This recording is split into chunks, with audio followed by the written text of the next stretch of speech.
Top d'investissement. Ici, on parle essentiellement d'entreprises de qualité. Alors, je vais vous partager ici aujourd'hui une note d'analyse sur Mercedes-Benz. Si vous vous rappelez bien, on avait fait ici une analyse du secteur ici de l'automobile, donc du point de vue des États-Unis, mais on avait également parlé des entreprises. Généralement, quand je fais ce genre d'exercice-là, j'essaie également de regarder les entreprises qui exercent dans ce segment-là. Généralement, on va prendre les 5 ou les 6 premières. Et après, s'il y a des entreprises intéressantes sur lesquelles je peux avoir des notes également ici, je vous les mentionne dans le rapport, dans le document qui vient avec. Donc, je rappelle que pour tous ceux qui sont abonnés à la Top Newsletter, d'accord, qui est gratuite, d'accord, quand on fait une analyse sectorielle, généralement, il y a des entreprises sur lesquelles il y a des entreprises qu'on peut étudier en supplément ici. Donc, pour ceux qui veulent avoir les notes d'analyse par rapport à ces entreprises-là, donc je mentionne souvent si les notes d'analyse sont disponibles, bien sûr. Donc, vous pouvez vous abonner au service Top Newsletter. Et pour ceux qui veulent avoir les notes d'analyse sur ces entreprises-là, vous devez être abonné au service Top Premium. En supplément de ça, dans le service Top Premium, vous recevez également 2 notes d'analyse par mois sur les entreprises qui sont sous-évaluées, selon moi, ainsi que le suivi qui vient avec. Donc, on ne présente pas juste l'entreprise, mais également, on revient dessus tant que le scénario de départ tient toujours la route. Donc, en supplément de ça, vous pouvez demander des analyses quantitatives, comme ce qu'on a l'habitude de faire ici, qu'on appelle vulgairement analyse fondamentale, où on va essayer de déterminer est-ce que l'entreprise est à un prix intéressant en date d'aujourd'hui, ou bien essayer de voir quel genre de questions on peut poser en lisant les rapports financiers. Donc, tout ceci est disponible dans ce service-ci, d'accord? Donc, l'analyse sectorielle est disponible dans le service Top Newsletter et les notes d'analyse sont disponibles dans le service Top Premium pour le prix qui est affiché devant vous sur un an, d'accord, plus la TVA, etc. pour ceux qui sont en France. Donc, on vient ici. Donc, c'est une note d'analyse ici qui est un tout petit peu actualisée parce que si vous vous souvenez bien, pour ceux qui sont abonnés au service Top Premium, on a fait déjà une note d'analyse dessus qui a été envoyée il y a quelques temps, je pense aux alentours du mois de janvier par là. Donc celle-ci est un tout petit peu actualisée, mais ça reste un peu la même chose en fait. Donc parce que cette compagnie-ci n'a pas encore publié ses résultats financiers pour le quatrième trimestre 2022. Je rappelle qu'on a rendez-vous pour ceux qui aiment cette compagnie-ci en mars 2022 et je rappelle déjà qu'on a également fait une analyse ici de la compagnie Mercedes. Donc généralement, en effectuant la recherche Top Mercedes, Top Invest, vous allez pouvoir retrouver cette vidéo-ci. On était à 60,89 €.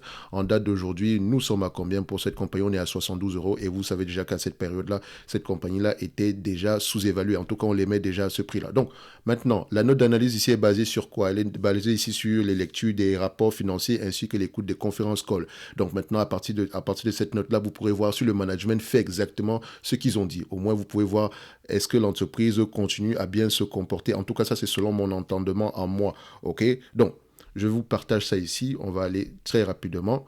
Donc, le groupe Mercedes-Benz va probablement faire état de résultats contrastés pour la clôture de l'année 2022. Et attention, quand je mets contrasté, c'est entre parenthèses et vous allez comprendre pourquoi. Donc, on note que les comparaisons des ventes et des bénéfices d'une année sur l'autre ne sont pas adaptées en raison du spin-off de la division Daimler Truck en décembre 2021. Donc, il faut voir ici que quand vous allez lire les rapports financiers, regardez, le revenu, vous allez voir, le revenu baisse, etc. Non, c'est parce qu'il y a un spin-off ici. OK, donc il faut absolument prendre en considération le spin-off qui est ici et vous dire qu'on ne peut pas comparer les revenus de 2020 de cette période ici à cette période ici. C'est la même compagnie, mais c'est pas la même. Ils n'ont pas les mêmes. Il y a un segment d'activité qui manque. OK, donc le segment d'activité en question c'est Daimler, d'accord. Donc la division ici de camions, donc Daimler, on met ça ici, voilà, Daimler Truck Holding qui est nouvellement coté.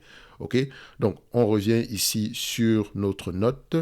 Donc la direction s'attend à ce que les ventes de voitures et de fourgons Mercedes-Benz du quatrième trimestre soient supérieures à celles de l'année précédente. Donc, quatrième trimestre 2022, supérieur à l'année précédente, quatrième trimestre 2021. OK, donc les revenus récurrents hors session susmentionnée, donc hors session par rapport à tout ce qui s'est passé avec Daimler Truck, devraient être nettement plus élevés que l'année précédente, grâce à l'augmentation des volumes et des prix. Pour ceux qui ont lu, vous savez qu'il y a une augmentation des volumes ici, il y aura une augmentation des volumes ici, notamment par rapport à tout ce qui concerne la chaîne d'approvisionnement ici, mais également des prix. Donc ces entreprises-ci, Mercedes a un certain pricing power. Donc, c'est quand même du haut de gamme dans l'automobile. Donc, en tout cas pour les Allemandes, généralement. Donc, cependant, l'incertitude macroéconomique, notamment la guerre en Ukraine, devrait continuer à affecter les chaînes d'approvisionnement et la disponibilité de certaines matières premières. Les pressions inflationnistes sur les coûts sont également probablement une préoccupation. Donc, j'aurais dû modifier quelque chose ici. Également, probablement, je pense que c'est pas le terme qu'il faudrait employer ici. Mais bref, vous comprenez ce que je veux dire. Néanmoins, Le bénéfice par action du trimestre de décembre, donc le quatrième trimestre, d'accord, devrait, selon moi, donc trimestre 2022, je rappelle bien, devrait, selon moi, connaître une progression grâce à l'augmentation des volumes et à des prix favorables. Donc, l'entreprise prévoit une solide croissance du chiffre d'affaires et du résultat net en 2023. La progression devrait être stimulée par une demande robuste pour les voitures Mercedes-Benz. En fait, la demande pourrait bien être supérieure à l'offre, étant donné les problèmes actuels de la chaîne d'approvisionnement, bien que cela puisse se dissiper au cours du second semestre de l'année 2023. Ok. Donc, les prix resteront probablement favorables, ce qui devrait aider à compenser les pressions inflationnistes sur les coûts.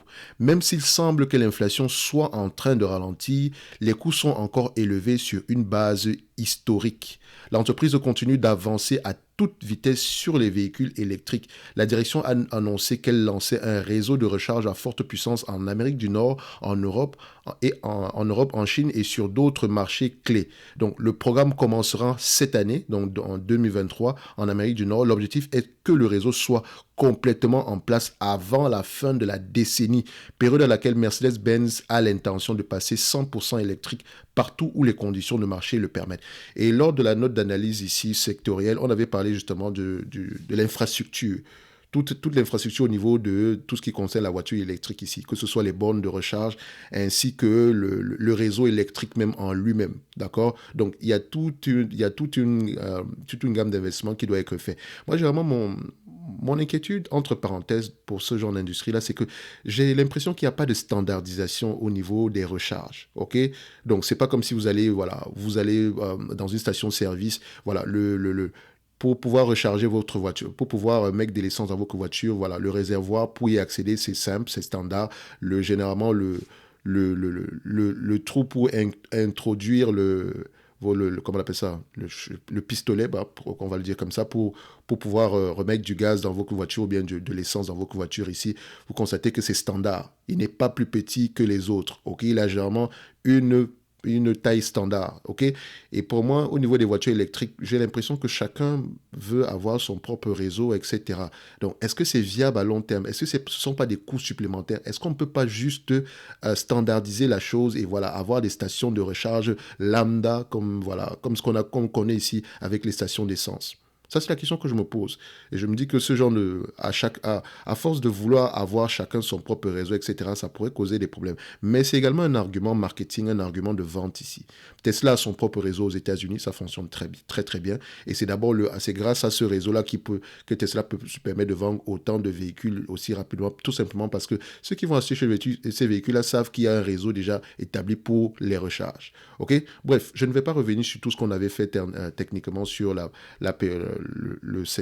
sur l'analyse sectorielle ici.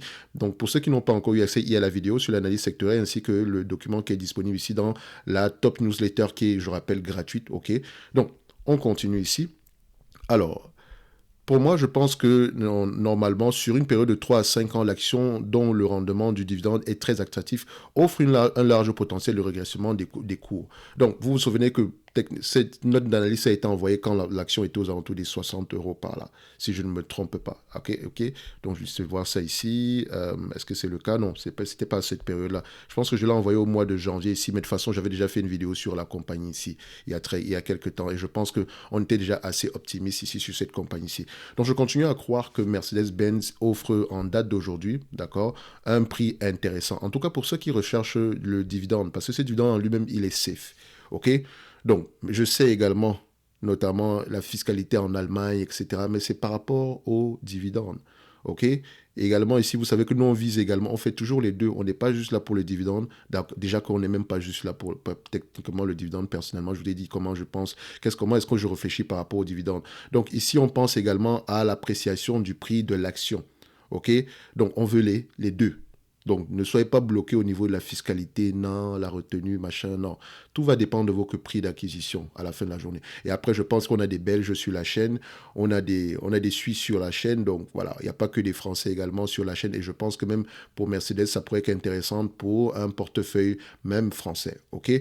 Donc, On va se dire ici que Mercedes-Benz reste toujours intéressante. Donc, vous voyez que la note ici, elle est très... Voilà, c'est vraiment un condensé de ce qu'on a eu, on a eu à voir, d'accord?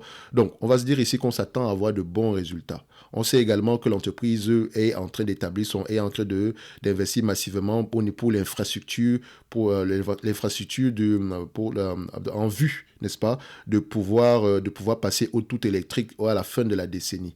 OK? Donc, ça peut sembler loin ici, mais elle veut le faire de la meilleure des manières possibles. On va le faire pas à pas et là où les conditions le permettent. OK? Donc, dans l'ancienne analyse, ici, on était un peu rentré dans les détails. On avait rajouté un certain supplément ici, mais je n'ai pas jugé nécessaire de le remettre ici. Surtout que je pense que généralement, voilà, les choses qui ont été dites sur l'analyse, la note d'analyse sur le service Top Premium ici, voilà, c'est un tout petit peu complémentaire par rapport à ce qu'on a ici, mais grosso modo, on a l'information comme il le faut. Donc, on s'attend à ce qu'on ait une année 2023 assez bonne, OK, pour Mercedes-Benz, je pense même que pour l'ensemble du secteur automobile. Il faut également prendre en considération qu'il y a des craintes également par rapport au fait que les taux d'intérêt augmentent. OK, n'oubliez pas que ces entreprises sont des compagnies financières également. Elles ont vraiment un bras financier. Donc, ça pourrait également, voilà, ça pourrait également avoir un effet sur la demande de véhicules. OK, mais bon, il ne faut jamais sous-estimer la capacité de l'être humain à s'adapter en conséquence. Donc, même si les taux d'intérêt augmentent, il y a également de fortes chances que voilà, des gens veuillent quand même acheter des voitures. OK? Donc, on s'entend quand même que Mercedes est situé à un certain niveau en termes de gamme, d'accord, par rapport à d'autres compagnies. Donc, ceci n'est que la note d'analyse ici sur Mercedes-Benz. Donc, je pense que l'entreprise ici, par rapport au prix actuel, le prix est toujours assez intéressant. Donc, n'hésitez pas à aller vous-même approfondir vos propres recherches. Et on verra ici, n'oubliez pas qu'on a rendez-vous le 14 du mois de mars pour les résultats financiers de Mercedes qui seront probablement bons. Donc, on va essayer d'écouter le management par rapport aux prévisions ici pour le restant de l'année 2023 parce qu'il publie les résultats en mars. L'année sera déjà un tout petit peu entamée. Donc, on va se donner rendez-vous ici sur la prochaine vidéo. N'oubliez pas, le lien vers le service Top Premium et Top Newsletter les liens sont disponibles sous la description de cette vidéo-ci. Merci.